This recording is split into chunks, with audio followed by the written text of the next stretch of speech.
If you own real estate in another state, a revocable living trust can be helpful. For example, let's say that you own Connecticut real estate in your sole name so that it's a probate asset, and you own real estate in Massachusetts, and you own real estate in Rhode Island, and you own real estate in California. In that case, at your death, it will be necessary to have a separate ancillary probate proceeding in each of those states where you own your real estate. That means that, assuming you're a Connecticut resident, not only would you have your original probate proceeding in Connecticut, you also would need ancillary probate proceedings in Massachusetts, Rhode Island, and California, where you own your other real estate.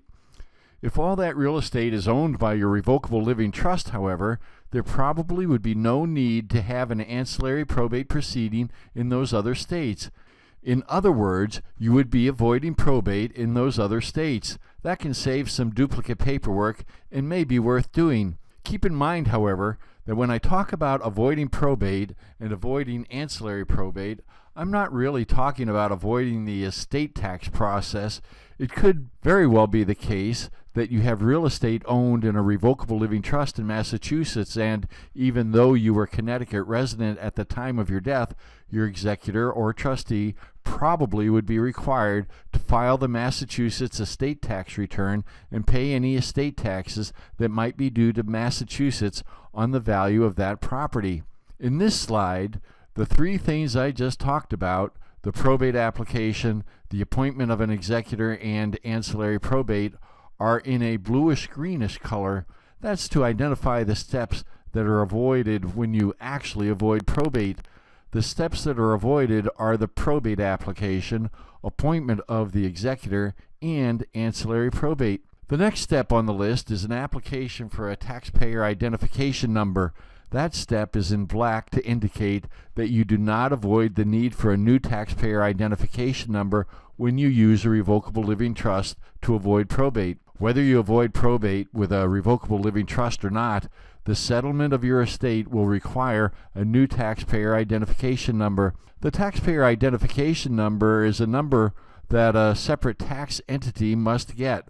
When the tax entity files an income tax return, it's supposed to include that number on the income tax return, just like we use our Social Security numbers on our individual income tax returns.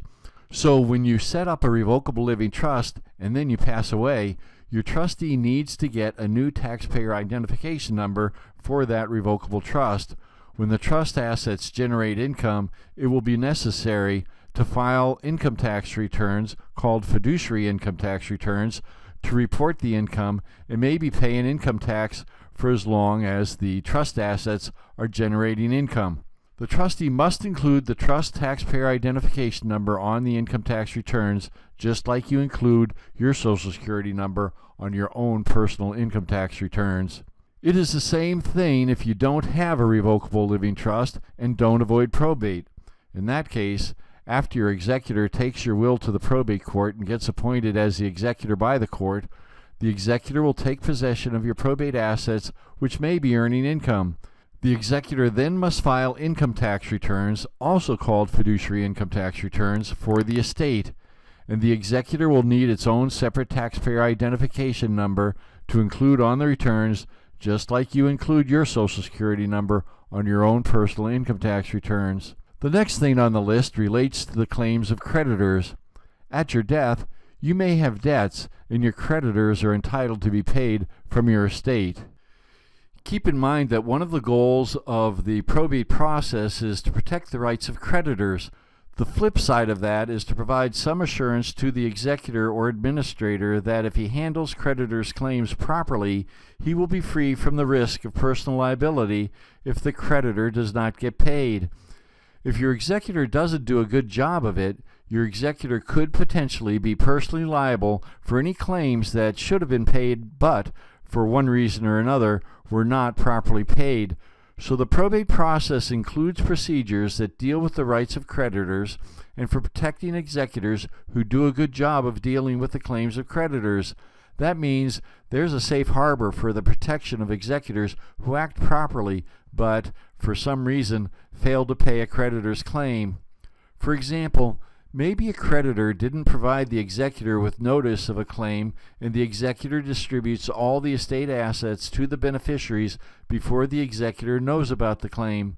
There are procedures within the probate process whereby, if the executor follows the procedures, the executor can protect himself from such unexpected claims. When your estate plan revolves around a revocable living trust, however, you are outside the probate rules and regulations relating to creditors' rights. As a result, it is more difficult for the trustee of the revocable trust to be certain all the proper creditor's claims against the trust assets have been satisfied. That's one of the disadvantages of avoiding probate. The next thing on the list is the process of taking possession of the assets. Of course, if you have a revocable living trust and you've done a good job of transferring all your assets to the trustee of the trust, that means the trustee already has possession of the assets at your death and doesn't have to go through the process of collecting them. On the other hand, if you don't have a revocable living trust, and if at your death you don't avoid probate, after your executor is appointed, your executor must go through the process of collecting the assets. Your executor must figure out where the assets are and take possession of them. The revocable living trust can make things easier for the survivors because if you retitle your assets when you create the trustee already has possession of the assets when you pass away. Whether a revocable living trust is part of the plan or not, certain notifications and claims regarding the assets for which the executor or trustee has duties must be taken care of. If a home is in the revocable trust, the trustee should be thinking about the homeowner's insurance and notifying the insurance company and making arrangements. The executor should do the same thing if the home is part of the probate estate. If a life insurance death benefit is payable to the revocable trust, the trustee must make the claim for the death benefit. The executor must do the same thing if the life insurance death benefit is payable to the estate. If the revocable trust owns valuable artwork, the trustee must make certain that the storage facility is safe, has proper climate control, and the artwork is properly insured. The executor must do the same thing if the artwork is part of the probate estate. Of course, there are always tax elections and tax planning decisions that need to be dealt with. That's true whether you have a revocable living trust or not. Also, when you pass away, whether or not your assets are in a revocable trust, it's a good idea as soon as possible after your death occurs to prepare a list of assets that you owned as of the date of death. If there's a revocable trust, the trustee of the trust would probably be the one preparing the list. If not, the executor will be the one who prepares the list. That's called the inventory. The difference is that in the living trust situation, there's no obligation to file that list with any court. Where there's no living trust, however, at least in Connecticut, there's an obligation to file the list of assets referred to as the inventory with the probate court. Of course, if you have a revocable living trust, as we mentioned before, the trust will be a separate taxpayer and must file fiduciary income tax returns if the trust has sufficient income. Likewise, if there's no living trust, the executor or administrator of the estate will be a separate taxpayer and must file fiduciary income tax returns if the estate has sufficient income. In each case, whether the revocable living trust is part of the plan or not, income tax returns will be required if there's income being earned on the assets.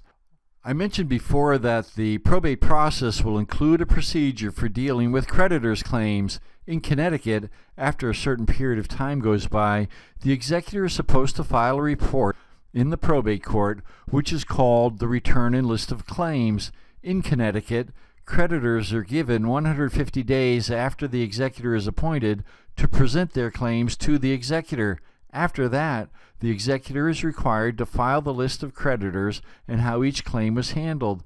That list is called the Return and List of Claims. That's not required if probate is avoided. There's no requirement that the trustee of the revocable living trust file such a list in the probate court. Many consider that to be a disadvantage of avoiding probate because that list is part of the procedure designed to limit the time in which a claim can be asserted against the executor. Now let me mention the state estate tax return. Whether probate is avoided by using a revocable living trust or not, the Connecticut estate tax return must be filed if you're a Connecticut resident. The revocable living trust does not help avoid filing an estate tax return in those jurisdictions that still have estate taxes. In the next segment, we'll continue the discussion about revocable trust, and we will go on to discuss some good reasons for using them in your estate plan.